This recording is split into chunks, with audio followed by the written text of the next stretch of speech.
Happy Sabbath. This is Ann and welcome to Word for the World. So today is 11th of May, and instead of going to church, I decided to just go in nature and spend some time with God because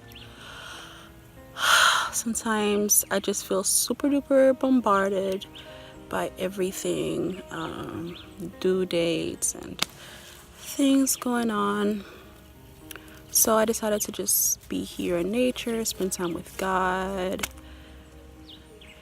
and just get my mind back for the upcoming week. So I'll be taking you guys with me, and I hope you enjoy.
It is now 10:39 and I'm done playing my clarinet.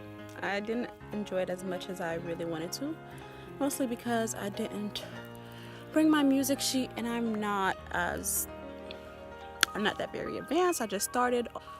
Now I'm just going to probably just sit and look at nature and read my Bible and journal and whatnot. So I'll take you guys along with me. So I had to change locations because I really didn't like where I was. I don't know, I wasn't getting that peace of mind that I needed over there. So now I'm here and I feel a little bit better. I'm on a nice patch of grass, whereas over there I was on dirt. So now I'm going to spend some time with God, read His Word, and see what happens to my brain. I still feel like my brain is like all buzzed up or whatnot, but it'll get better.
So, while I'm reading the Bible, I just learned something very interesting and I wanted to share it with you guys. So, I'm reading Genesis 25 and I'm going to share with you the two things that I've learned. So, verse 22 says, Genesis 25, verse 22 says, and the children struggled together within her. That's Jacob and Esau struggling inside of Rebekah's womb. And Rebekah said, if it be so, why am I thus? And she went to inquire of the Lord. And verse 23 says, and the Lord said unto her, two nations are in thy womb, and two manner of people shall be separated from thy bowels. And the one people shall be stronger than the other people, and the elder shall serve the younger. This is very interesting to me. She is a pregnant woman, and her children are fighting in her womb. It's something super duper simple. Like, women usually feel their babies kicking and moving and whatnot, but it was so intense to her that she decided to speak to the Lord about something so simple. And it just makes me think and realize that even the simplest things, it's just simple. We could just take it to the Lord in prayer and he answers. And it shows that when she went and talked to the Lord literally told her she would have twins and there would be two separate nations inside of her. Like, if God can do the same, if God can do that for her, he can do the same for us. Like, if we have simple questions or anything that sparks our curiosity, we could just ask God and he will answer it according to his will, however he sees fit. He can speak to us. He can have somebody answer our question. He can, I don't know, speak to us in dreams. But that just shows me that nothing is too simple for God, and when we speak to him, he will answer our prayers. But the second thought that I had was in verses 31 to 34. And 31 says, and Jacob said, sell me this day thy birthright. And Esau said, behold, I am at the point to die, and what profit shall this birthright do to me? And Jacob said, swear to me this day. And he sware unto him, and he sold his birthright unto Jacob. Then Jacob gave Esau bread and pottage of lentils, and he did eat and drink, and rose up and went his way. Thus Esau despised his birthright. This is another thing for me. So in verse 23, God told Rebekah that there will be two nations, and the older shall serve the younger.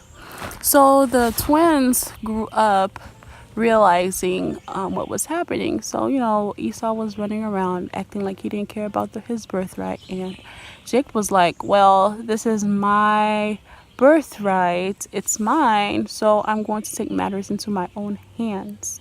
And it shows me that if we ask God questions and he answers them, we need to really be careful that we don't take matters into our own hands, because we will get ourselves in trouble.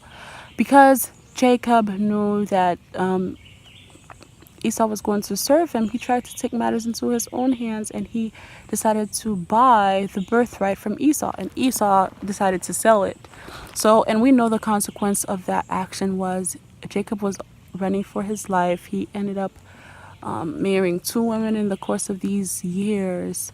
Esau was about ready to kill him, and it was just a whole bunch of family drama, all because Jacob decided to take matters into his own hands. So my admonishment to me and to every single person watching this video is, if God answers your prayers, and it's something that's in the future and that's not happening yet, to not take things into your own hands, because you might just cause more trouble.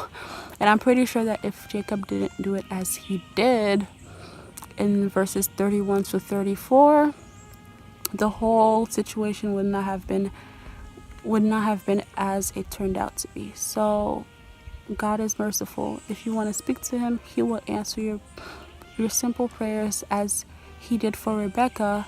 And the second thing is not to take matters into your own hands.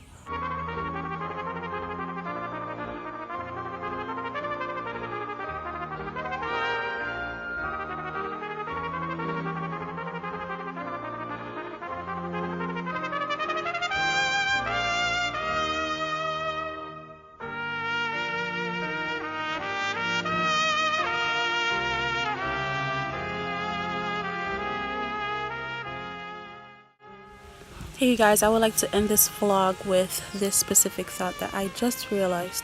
So I've been out in nature basically all day, yet I still haven't reached the mental peace that I really wanted until I realized something. I really need to talk out loud. Talking out loud really helps if you have a lot of stuff in your mind. Even if you don't have a human being to speak to, talk out loud as if God is right next to you, and that really, really helps. I was just talking to God out loud as if He was sitting next to me, and I felt like a lot of pressure was coming out of my mind. And I just would like to give this specific advice. If you have nobody to talk to, and I'm pretty sure I do have people to talk to, but I just don't, because I want to be comfortable with making God my best friend. But if you don't have anybody to talk to, really talk to God out loud as if He's your best friend. It's really going to help you out. Talking things through helps in general. So I just would like to admonish you with that. And also remember that God is always here for you. God is always here to listen no matter what. He sees things and He understands. So make God your best friend and everything will be alright. Bye you guys, and happy Sabbath.